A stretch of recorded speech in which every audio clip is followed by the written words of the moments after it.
ನಮಸ್ಕಾರ ವೀಕ್ಷಕರೇ. Belagavi voice channel ಕಡೆಯಿಂದ ತಮಗೆಲ್ಲರಿಗೂ ಸ್ವಾಗತ. ವೀಕ್ಷಕರೇ, ನಾನೀಗ ನಿಮ್ಮ ಮುಂದೆ ಮೊನ್ನೆ ನಡೆದ ಒಂದು ದುಃಖಕರ ಘಟನೆಯ ವಿಚಾರವನ್ನು ತಂದಿದ್ದೇನೆ. ಇತ್ತೀಚೆಗೆ ತುಮಕೂರಿನಲ್ಲಿ ಸಮಾಜ ಕಲ್ಯಾಣ ಇಲಾಖೆಯ ಅಧಿಕಾರಿಯೊಬ್ಬರು ತಮ್ಮ ಕೆಲಸದ ಕಚೇರಿಯಲ್ಲಿ ನೇಣು ಬಿಗಿದುಕೊಂಡು ಆತ್ಮಹತ್ಯೆ ಮಾಡಿಕೊಂಡಿರುತ್ತಾರೆ. ಈ ಘಟನೆ ತುಮಕೂರಿನ ಪಾವಗಡದಲ್ಲಿ ನಡೆದಿರುತ್ತದೆ ಗೆಳೆಯರೆ. ಮೃತರ ಹೆಸರು ಮಲ್ಲಿಕಾರ್ಜುನ್ ಅವರು. 59 ವರ್ಷದ ಇವರು ಸಮಾಜ ಕಲ್ಯಾಣ ಇಲಾಖೆಯಲ್ಲಿ ಅಸಿಸ್ಟೆಂಟ್ ಡೈರೆಕ್ಟರ್ ಆಗಿ ಕಾರ್ಯನಿರ್ವಹಿಸುತ್ತಿದ್ದರು. ಆದರೆ ತಮ್ಮ ಸೀನಿಯರ್ ಅಧಿಕಾರಿಗಳು ನೀಡಿದ ಮಾನಸಿಕ ಹಿಂಸೆಯಿಂದ ತಾವು ಒತ್ತಡಕ್ಕೆ ಒಳಗಾಗಿ ಕಚೇರಿಯಲ್ಲಿ ನೇಣಿಗೆ ಶರಣಾಗಿದ್ದಾರೆ. ಇವರು ಮರಣದ ಮುಂಚೆ ಒಂದು ವಿಡಿಯೋವನ್ನು ಮಾಡಿದ್ದು ಅದೀಗ ವೈರಲ್ ಆಗಿದೆ ಗೆಳೆಯರೆ. ಅದರಲ್ಲಿ ತಮ್ಮ ಸೀನಿಯರ್ ಅಧಿಕಾರಿಗಳಿಂದ ಮಾನಸಿಕ ಒತ್ತಡವಿದೆ ಎಂದು ಆರೋಪ ಮಾಡಿದ್ದಾರೆ.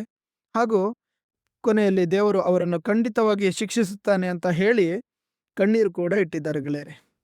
ಇದೀಗ ಈ ಘಟನೆ ಸರ್ಕಾರಿ ಅಧಿಕಾರಿಗಳ ನಡುವಿನ ಅಂತರ ಮತ್ತು ಅವರಿಗೆ ಆಗುವ ಹಿಂಸೆಯನ್ನು ಮತ್ತೊಮ್ಮೆ ಬಹಿರಂಗಪಡಿಸಿದೆ. ಇಂತಹ ಘಟನೆಗಳು ಮತ್ತೆ ಮತ್ತೆ ಮರುಕಳಿಸ್ತಾನೆ ಇದೆ. ಆದರೆ ಇದ್ಯಾವುದು ಯಾವಾಗ ಕೊನೆ ಆಗುತ್ತೆ ಅನ್ನೋದು ಯಾರಿಗೂ ಕೂಡ ಗೊತ್ತಿಲ್ಲ. ಈ ಘಟನೆ ಬಗ್ಗೆ ನಿಮ್ಮ ಅಭಿಪ್ರಾಯ ಏನು ಎಂಬುದನ್ನು ನಮಗೆ ಕಮೆಂಟ್ ಮೂಲಕ ತಿಳಿಸಿ. ಇದನ್ನು ತಡೆಗಟ್ಟಲು ಸರ್ಕಾರ ಯಾವ ರೀತಿಯ ಕ್ರಮವನ್ನು ಕೈಗೊಳ್ಳಬಹುದಂತ ನಿಮಗೆ ಅನ್ನಿಸಿದರೆ ಅದನ್ನು ಕೂಡ ನಮಗೆ ಕಮೆಂಟ್ನಲ್ಲಿ ಬರೆದು ತಿಳಿಸಿ ಗೆಳೆಯರೆ. ಮುಂದಿನ ವಿಡಿಯೋದಲ್ಲಿ ಮತ್ತೆ ಸಿಗ್ತೀನಿ.